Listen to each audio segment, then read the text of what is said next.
दोस्तों, संसार में कई लोग ऐसे हैं जिनके जीवन में किसी न किसी बात को लेकर कोई न कोई समस्या बनी रहती है। लेकिन अब आपको और चिंतित होने की आवश्यकता नहीं है, क्योंकि आज हम आपको हमारे पौराणिक शास्त्रों में बताए गए 6 ऐसे चमत्कारिक उपाय बताएंगे जिनसे आपको बहुत ही अद्भुत लाभ मिलेगा।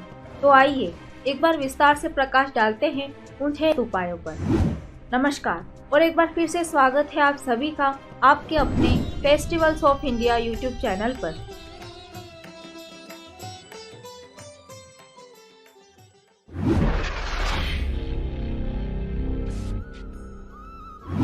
दोस्तों, कई घरों में आए दिन किसी न किसी बात को लेकर कलेश हो जाता है, जिसकी वजह से घर परिवार की सुख शांति भंग हो जाती है।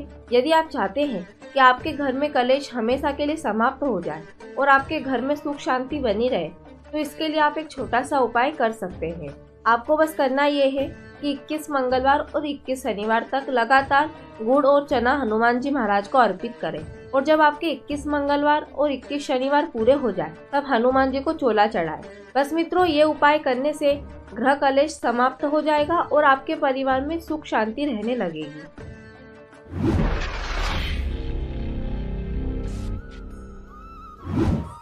दोस्तों, कभी कभी परिस्थिति कुछ ऐसी उत्पन्न हो जाती है कि जिसकी वजह से हमें कर्ज लेना पड़ता है, किंतु कई बार लोग कर्ज को उतार पाने में असमर्थ हो जाते हैं और ऐसे में कर्ज की राशि दिन प्रतिदिन बढ़ने लगती है। परंतु इस सब के लिए आपको बहुत चिंतित होने की आवश्यकता नहीं है, क्योंकि आप एक छोटा सा उपाय करके कर्ज से मुक्ति पा सकते हैं। इसके लिए बस आपको करना ये है कि आप पुत्रदा एकादशी के दिन पीपल के वृक्ष को जल चढ़ाएं तथा शाम के समय पीपल के वृक्ष पर दिया जलाएं। भगवान विष्णु की कृपा से बहुत ही जल्द आपको कर्ज से छुटकारा मिलेगा।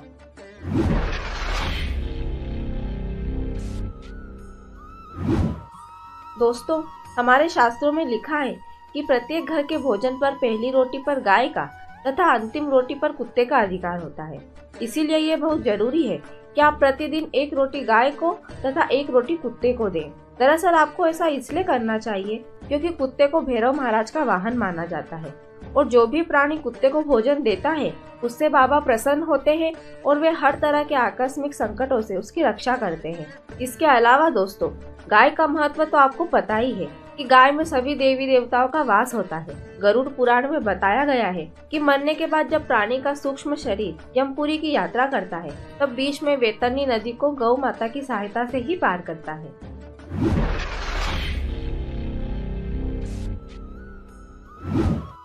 दोस्तों, प्रकृति का यही नियम है कि आप जितना देते हैं उससे कई गुना ये आपको लौटा देती है।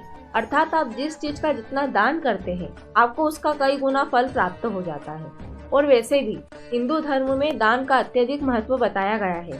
शास्त्रों में लिखा है कि जब कोई व्यक्ति दान करता है तो इसके प्रभाव से उसके भाग्य खुल जाते हैं और हमें जिस पुण्य फल की प्राप्ति होती है वो अंत समय तक हमारे साथ रहता है। इसीलिए दोस्तों, हमें अपनी क्षमता अनुसार समय समय पर अन्न, धन और वस्त्र आदि का दान करते रहना चाहिए, ताकि हमारे पुण्य फलों में वृद्धि होती रहे और हमें समस्त प्रकार के सांसारिक कष्टों से छुटकारा मिल सके।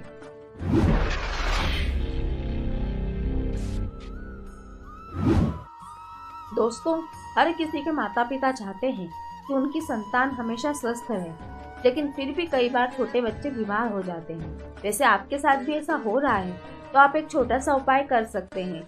आपको बस करना ये है कि पुत्रदा एकादशी के दिन तांबे के लोटे में दूध और मिश्री डालकर पीपल के पेड़ की जड़ में चढ़ाएं। तत्पश्चात शुद्ध घी का दिया लगाएं। बस दोस्तों, ये छोटा सा उपाय करने से आपकी संतान हमेशा स्वस्थ रहेगी।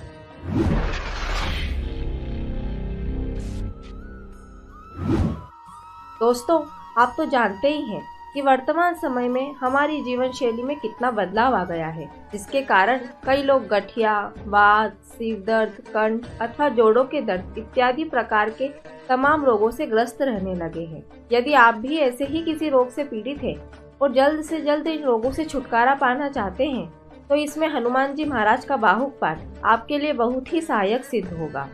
इसके लिए बस आपको करना ये है कि आप प्रातःकाल स्नान आदि से निवृत्त होकर आसन लगाकर बैठ जाएं और अपने सामने जल से भरा एक पात्र रख हनुमान बाहुक का पाठ करें। तत्पश्चात पाठ समाप्त हो जाने के बाद आप उस जल को पी लें। ये पाठ आपको प्रतिदिन 21 दिनों तक करना है। बस फिर देखिए, इन 21 दिनों के भीतर ही हनुमान जी आपके शरीर की समस्त प्रकार की पीड़ाओं को कैसे हरते हैं। तो दोस्तों, ये थे वे 6 पाठ जो आपको बड़े से बड़े संकट से उभारने में सक्षम है। इसी के साथ हमारी ये जानकारी भी यहीं पर समाप्त होती है। आशा करते हैं आपको ये जरूर अच्छी लगी होगी। ऐसे और भी वीडियो देखने के लिए अभी सब्सक्राइब करें festivals of India YouTube channel को। साथ ही साथ इस वीडियो को ज्यादा से ज्यादा लोगों के साथ शेयर करें और अब से आप हमें फेसबुक पर फॉलो करना ना भूलें, ताकि चारों ओर धर्म रूपी प्रकाश फैल सके। आप सभी मित्रों का बहुत बहुत धन्यवाद।